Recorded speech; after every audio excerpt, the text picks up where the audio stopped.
Hari ini terasa cukup melelahkan bagi Bastian.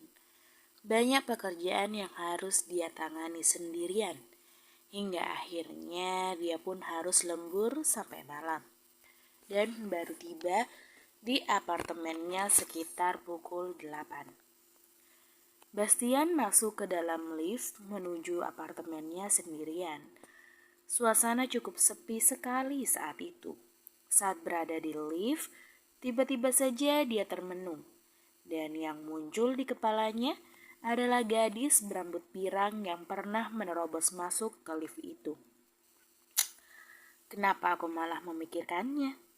Gerutu Bastian sambil menggelengkan kepalanya berkali-kali mencoba mengusir bayangan Tiana dari pikirannya. Dia pun menegakkan badannya.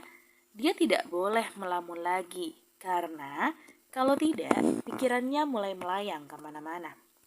Ting! Pintu lift pun berdenting. Bastian keluar dari dalam lift lalu pergi ke unit apartemen miliknya. Saat hendak membuka pintu apartemen, dia merasa ada seseorang yang mengawasinya di belakang. Dia pun dengan cepat menoleh ke belakang untuk memeriksanya. Setelah melihat ke kanan dan kiri, ternyata tidak ada siapa-siapa di sana. Bastian kembali menggelengkan kepala. Dia sepertinya berhalusinasi kali ini. Dia pun membuka pintu apartemen dan masuk ke dalam. Ketika hendak menutup kembali pintu itu, dia seolah melihat sosok seorang gadis yang melintas di depan pintu apartemennya. Dia pun sontak membuka pintu itu lebar-lebar. Tiana, tebak Bastian. Bastian keluar selangkah dari pintu apartemennya dan kembali melihat ke sekitarnya. Tidak ada siapa-siapa di sana. Tiana, panggil Bastian kemudian. Sepi, tidak ada yang menyaut sama sekali. Tiana, panggil Bastian sekali lagi. Dia yakin sosok yang lewat tadi adalah Tiana, gadis yang selalu membuntutinya. Sayangnya, masih tidak ada sautan sama sekali. Hanya suaranya saja yang menggema di tempat itu. Aku yakin tadi gadis itu lewat di sini. Apa jangan-jangan aku hanya berhalusinasi? Tapi kenapa aku malah berhalusinasi tentangnya? Tanya Bastian pada dirinya sendiri. Entahlah. Keluh Bastian sambil mengacak rambutnya. Dia pun segera masuk kembali ke apartemennya lalu mengunci pintunya rapat-rapat. Sama seperti malam-malam sebelumnya, begitu pulang, Bastian akan langsung membersihkan diri dan berganti pakaian. Jika tidak ada email penting yang harus diceknya, maka dia akan berbaring di kamar sambil bermain game di handphonenya. Dia sudah makan malam saat di kantor tadi. Ketika sedang bermain game di handphone, mendadak dia teringat kembali akan Tiana. Dia pun merasa penasaran dengan apa yang sedang dilakukan oleh gadis itu. Akhirnya, dia memutuskan untuk melihat status WhatsApp Tiana. Namun sayangnya, Tiana tidak memposting status apapun hari ini. Tumben, cibir Bastian. Biasanya sehari bisa 3 kali update status. Bastian terus mengecek handphonenya. Dia yakin sebentar lagi gadis itu akan memposting sesuatu. Tapi ternyata sejam lebih dia menunggu seperti orang bodoh. Tiana tidak kunjung memasang status apapun. Cih, kenapa juga aku menunggu status darinya? Lebih baik aku aja yang membuat status, ujarnya. Dia pun mengambil foto kakinya yang sedang selonjoran di atas tempat tidur, lalu meletakkan kalimat kesendirian yang membosankan pada statusnya itu. Di negeri lain, Tiana yang baru saja memakai krim malam di wajahnya akan segera beranjak naik ke tempat tidur. Seperti biasanya, dia akan memasang alarm terlebih dahulu agar tidak telat bangun pagi. Ketika membuka handphone, hatinya tergerak untuk melihat status WhatsApp. Dia langsung melonjak senang saat melihat Bastian membuat status malam itu. Seumur-umur rasanya baru sekali pria itu mengupdate statusnya. Kesendirian yang membosankan, gumam Tiana saat membaca status Bastian. Dia buat status seperti ini untuk siapa? Tanya Tiana penasaran. Dia mengambil bantal lalu memeluknya erat sambil berpikir keras. Apa dia sudah punya kekasih sekarang? Tapi rasanya tidak mungkin. Aku tidak mendengar gosipnya dari Tania. Atau mungkin ini statusnya untukku. Tiana mendadak tersenyum sipu.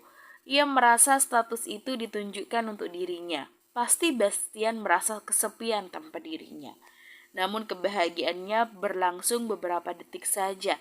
Saat mengingat terakhir kali mereka bertemu, Tiana kembali murung. Rasanya tidak mungkin pria itu memikirkannya.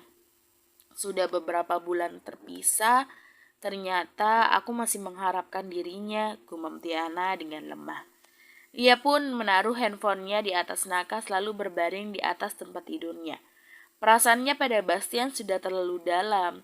Sejauh apapun dia berusaha pergi, namun di lubuk hatinya yang paling dalam tetap menyimpan nama pria itu. Malam berganti pagi, pagi pun bergeser ke siang hingga bertemu malam lagi. Perputaran waktu terasa begitu cepat berlalu meninggalkan setiap kenangan dalam setiap aktivitasnya. Bulan demi bulan dilalui oleh Vanes dan sang suami dengan sangat tidak sabar karena menanti kelahiran bayi kembar mereka. Hingga saat ini mereka bahkan tidak tahu jenis kelamin bayi kembar mereka. 6 bulan sudah dilalui oleh Vanes dengan magang di perusahaan milik keluarga suaminya sendiri. Tentu saja, dia tidak setiap hari pergi ke perusahaan, hanya sesekali saja jika kondisinya sedang baik. Begitu juga dengan Tanaya. Gadis itu pun telah selesai magang di kantor tersebut. Kini mereka berdua hanya tinggal menyusun skripsi saja sebagai salah satu syarat untuk kelulusan mereka. Hari ini, Alaska menemani sang istri pergi ke kampus untuk melakukan bimbingan dengan dosen pembimbingnya. Dengan perutnya yang sudah besar, Vanes tetap ingin menyelesaikan tugasnya. Dia malah berencana ingin menyelesaikan skripsinya sebelum dia melahirkan. Dia tetap ingin lulus tepat waktu. Pelan-pelan saja jalannya sayang, tidak perlu terburu-buru. Dosenmu akan tetap menunggu, ucap Alaska sambil menuntun istrinya berjalan perlahan menuju ke ruang dosen. Setiap mahasiswa yang melihat mereka lewat pasti langsung iri pada mereka berdua, terlebih pada Vanes.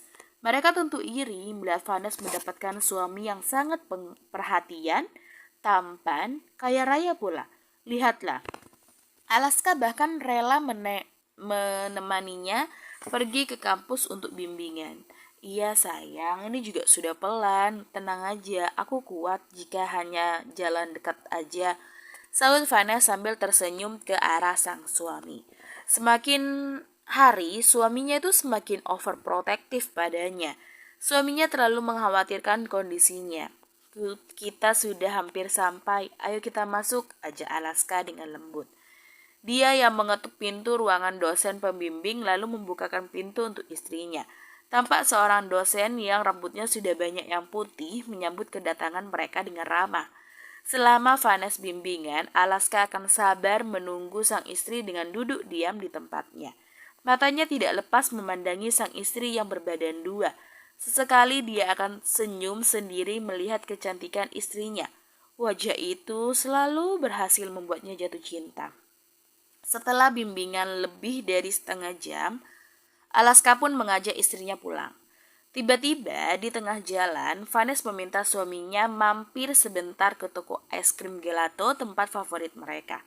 Tentu saja Alaska mengabulkannya. Silakan turun, permaisuriku, ucap Alaska saat membukakan pintu mobil untuk sang istri. Vanes sampai tersanjung dibuatnya. Sayang, banyak orang yang melihat kita. Jangan menggodaku begitu, ucap Vanes malu-malu. Dia pun turun dari mobil dibantu suaminya. Lalu mereka berjalan bergandengan masuk ke toko es krim gelato itu. Aku tidak menggodamu, kamu memang permaisuriku sayang, goda Alaska sambil mengedipkan mata ke arah istrinya. Vanes pun semakin salah tingkah dan hanya bisa geleng-geleng kepala. Begitu masuk ke dalam toko, Vanes langsung tergiur melihat banyaknya pilihan rasa es krim di sana. Dia sampai memesan beberapa rasa karena sulit memilih rasa apa yang mau dia makan. Saat sedang asik memilih rasa es krim yang ia inginkan, Terlihat ada seorang wanita muda yang masuk ke toko yang sama yang hendak membeli es krim di sana juga. Wanita muda itu tampak terkejut melihat siapa yang ada di depan matanya. Dia melihat dengan jelas pria yang dia sukai tengah bersama istrinya yang sedang hamil besar. Wanita itu adalah Sarah, mantan karyawan di perusahaan William yang sudah dipecat dari sana. Melihat Alaska begitu mesra dengan istrinya, seketika rasa cemburu kembali menjalar dalam hati Sarah. Ternyata kau sangat berbahagia dengan istrimu saat ini, Alaska. Kau mengusirku dengan tega, bahkan kau tidak memperdulikan perasaanku padamu. Kau hancurkan kebahagiaanku dulu sampai aku depresi dan harus ke psikiater selama berbulan-bulan. Tapi kita lihat aja nanti. Bagaimana jika posisinya dibalik? Aku renggut kebahagiaanmu dan kau rasakan bagaimana penderitaanku. Batin Sarah dengan penuh dendam. Mumpung Alaska dan Vanessa belum menyadari keberadaannya di sana, dia pun keluar lagi dan tidak jadi membeli apapun di sana. Satu hal yang ia tahu, saat ini istri Alaska sedang hamil besar. Ia berencana membalas sakit hatinya melalui istri Alaska tercinta. Tunggu pembalasan dariku, Tuan Muda William. Menanti kelahiran sang buah hati sungguh sangat bercampur aduk rasanya. Ada rasa tidak sabar, ada pula rasa yang membuat jantung terus berdebar-debar. Persiapan demi persiapan terus dilakukan demi menyambut penerus keluarga William selanjutnya. Malam ini, Alaska dan Vanessa tampak sedang menata mainan untuk calon bayi kembar mereka. Mereka menyiapkan sebuah kamar khusus untuk bayi kembar mereka nanti. Karena belum tahu apa jenis kelamin kedua bayi itu, mereka mendekorasi kamar tersebut dengan warna netral, putih dan coklat muda yang hangat menjadi warna pilihan mereka. Vanessa tampak sedang menggantung mainan tepat di atas box bayi. Sementara Alaska sibuk memperhatikan sang istri yang begitu bersemangat memasang mainan tersebut. Mainan apa itu sayang? Apa itu tidak mengganggu tidur bayi kita nanti? Tanya Alaska penasaran. Sepertinya kalau mereka melihat mainan itu tergantung di atas, mereka bukannya tidur, malah ingin memainkannya, ucap Alaska. Tenang aja, ini akan membuat mereka terlelap lebih cepat. Ini ada suaranya kok sayang. Vanessa lalu menekan tombol yang ada di dekat mainan tersebut. Maka keluarlah bunyi alunan nada dari mainan tersebut. Bunyinya seperti bunyi alat musik yang halus masuk ke telinga. Biasanya berfungsi membuat bayi yang mendengarnya menjadi lebih tenang dan mudah tertidur. Bagus kan iramanya? Tanya Vanessa. Alaska mengangkat bahunya sekilas. Aku rasa waktu aku bayi dulu, mami yang menyanyikan lagu pengantar tidur untukku tidak pakai alat seperti ini, jawab Alaska. Oh ya, apa waktu kamu lahir mainan ini belum ada? Kamu lahir tahun berapa? Sepertinya kamu sudah tua sekali, guru Vanessa. Alaska tersenyum jahil. Ia mengerti istrinya sedang meledeknya. Dia pun mendekat dan merangkul pinggang istrinya dari belakang. Biar tua, tapi kamu suka kan? Goda Alaska lalu mengecup pipi sang istri dari samping. Suka tidak ya? Geram Vanessa sambil pura-pura berpikir. Mana mungkin tidak suka bisa dapat bayi kembar begini? Ucap Alaska sambil mengelus perut istrinya yang sudah besar itu. Iya, bukan hanya suka, tapi juga cinta. Sudah puas? Tanya Vanessa. Belum puas, jawab Alaska sambil menunjuk bibirnya. Vanessa pun geleng-geleng kepala melihat permintaan sang suami. Tapi tetap aja dia memenuhi keinginan suaminya dengan melabuhkan sebuah ciuman mesra di bibirnya. Kalau anak kita nanti sudah lahir, apa boleh kita berciuman di depan mereka? Tiba-tiba saja Alaska malah kepikiran tentang itu. Apa kamu pernah melihat Daddy dan mamimu berciuman? Kata Vanessa balik bertanya. Sekedar ciuman di pipi, tidak pernah berlebihan. Kamu sendiri bagaimana? Tanya Alaska keceplosan. Aku lupa, ibuku meninggal lebih dulu. Selebihnya aku hanya diasuh ayahku saja. Jawab Vanessa dengan raut wajah yang mendadak sendu. Sayang, panggil Alaska sambil mengelus pipi istrinya. Maaf ya, aku tidak seharusnya menanyakan hal itu, ucapnya dengan sangat menyesal. Tidak apa-apa, itu pertanyaan biasa. Oh ya, mumpung masih ingat, aku ingin sekali mengunjungi makam ayah dan ibuku sebelum lahiran. Boleh tidak kamu menemaniku ke makam orang tuaku? Pinta Vanes tiba-tiba. Tentu saja boleh sayang, tapi besok aku masih ada pekerjaan sedikit di perusahaan. Lusa, kita pergi ke makam setelah pulang dari check up kandunganmu yang terakhir, oke? Oke, aku setuju. Terima kasih sayang. Terima kasih mau menuruti keinginanku. Aku sudah dari kemarin rindu dengan orang tuaku sekalian. Aku ingin memberitahu mereka kalau anaknya sebentar lagi akan menjadi seorang ibu, ucap Vanes dengan rasa haru. Terkadang ada kalanya waktu terasa begitu cepat berlalu. Tanpa disadari, waktu telah membawanya ke fase kehidupan yang baru. Fase di mana dia akan menjadi seorang ibu bagi anak-anaknya. Apapun permintaanmu sebisa mungkin akan aku kabulkan sayang. Aku selalu ingin membuatmu bahagia, saut Alaska. Kemudian dia pun mengecup kening istrinya cukup lama, menyalurkan rasa kasih dan sayang yang jumlahnya tak terbilang.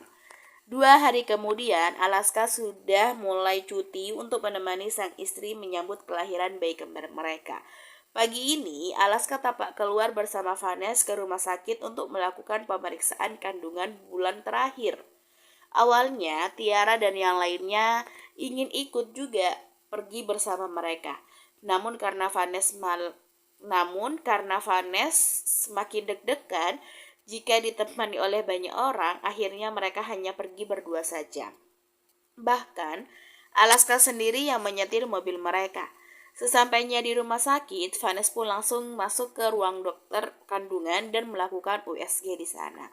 Kandungannya sangat baik dan bayi kembarnya juga sehat, tinggal menunggu hari yang tepat untuk melakukan operasi. Ya, dokter menyarankan untuk melakukan persalinan dengan operasi karena ada 2 bayi kembar dengan bobot yang cukup besar untuk dilahirkan secara normal. Baik Alaska maupun Vanes tidak keberatan soal itu. Bagi mereka, yang terpenting adalah keselamatan bayi kembar mereka dan sang ibu tentunya. Baiklah, kalau begitu Tuan dan Nyonya bisa memilih tanggal lahir untuk bayi kembar kalian. Bayi-bayinya sudah siap dilahirkan. Bahkan kalau besok pun mau langsung operasi juga boleh, ucap dokter kandungan itu. Nanti kami akan kabarkan, dokter. Kami ingin diskusi dulu dengan keluarga besar kapan baiknya bayi kami dilahirkan. Jawab Vanes kemudian. Dia merasa butuh mendengarkan pendapat mertuanya dan grandma. Baik Nyonya, saran saya tidak usah terlalu lama menundanya. Baiklah, kalau begitu pemeriksaan hari ini sudah selesai. Saya akan menunggu kabar dari Tuan dan Nyonya. Baik dokter, terima kasih. Setelah pemeriksaan selesai, mereka pun pulang dari rumah sakit. Sesuai rencana, mereka akan singgah terlebih dahulu ke makam kedua orang tua Vanes. Tanpa mereka sadari, dari sejak mereka di rumah sakit tadi, ada seseorang yang memata-matai mereka. Siapa lagi kalau bukan Sarah, wanita yang masih menaruh dendam karena cintanya tidak terbalas. Dia terus mengekori mobil yang dikemudikan oleh Alaska dari belakang. Dia menjaga jarak dengan cukup aman agar tidak ketahuan. Aku tidak mau sakit hati sendirian, Alaska. Aku ingin kau merasakan sakit hati juga seperti apa yang aku rasakan. Sakit yang timbul saat kita tidak bisa bersama seseorang yang kita cintai. Dan kau harus merasakan itu, gumam Sarah dengan penuh dendam. Wanita itu sudah tidak mampu berpikir jernih. Dalam benaknya hanya ada rasa ingin balas dendam yang begitu kuat. Dia tidak peduli dengan resiko yang akan dialaminya nanti. Yang jelas, dia mau keinginannya tercapai. Di belakang mobil Sarah ada mobil bodyguard keluarga William yang menjaga Alaska dan Vanes dari jarak jauh. Dia mulai curiga saat melihat sebuah mobil selalu berbelok ke arah yang sama dengan mobil yang dikendarai oleh tuan mudanya. Untuk itu, dia pun segera menghubungi ketuanya, Jody. Iya, halo. Sapa Jody saat mengangkat panggilan pria itu. Tuan, saya mencurigai sebuah mobil mengikuti mobil yang sedang dikendarai Tuan Alaska. Apa perlu saya mencegat mobil itu atau tetap menjaga Tuan Alaska dan Nyonya Vanes? Tanya pria tersebut. Kau yakin hanya satu mobil yang mengikutinya?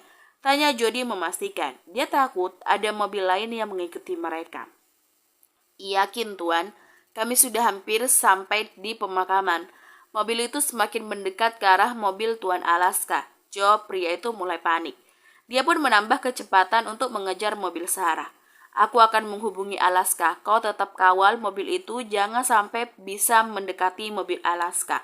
Baik, Tuan. Tut. Panggilan pun segera dimatikan dengan tergesa. Jody berlari ke ruangan Abimana untuk mengabarkan berita ini. Mendengar kabar dari Jody tentu saja membuat Abimana sangat panik. Ditambah lagi menantunya juga berada di sana.